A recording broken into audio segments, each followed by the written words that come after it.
Bonjour, c'est Philippe Lamache. Un muscle qui ne progresse pas, ça n'existe pas.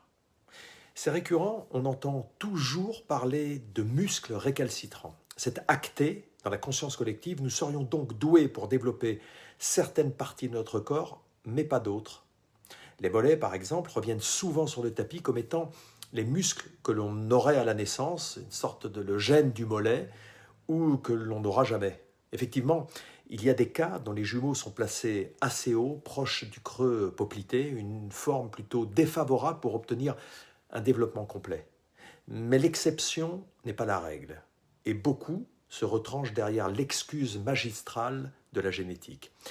Ces fameux muscles pour lesquels vous avez tout essayé, ou peut-être que vous pensez avoir tout essayé. Je vous garantis que vous êtes loin d'avoir tout fait.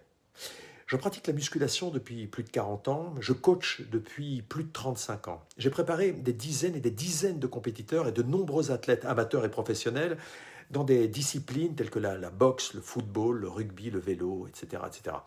Sans parler de simples pratiquants désireux d'améliorer leur esthétique et leurs conditions physiques. Je l'ai vérifié de très nombreuses fois, il n'y a pas de muscle récalcitrant, ni aucune partie d'un muscle qui ne progresserait pas en harmonie avec les autres. À moins bien sûr d'avoir des contraintes articulaires particulières ou avoir subi des lésions qui, dans ces conditions, seraient un frein à la progression musculaire. Il y a simplement des pratiquants pas suffisamment impliqués, probablement pas bien conseillés, et qui sont persuadés qu'ils n'y arriveront jamais. Révisez votre approche technique et mentale. Entourez-vous de compétences et mettez une forte intensité sans économie jusqu'à la faillite à chacune de vos séries. Soyez certain que vous progresserez et de façon spectaculaire. Merci de liker, de commenter et de partager cette vidéo.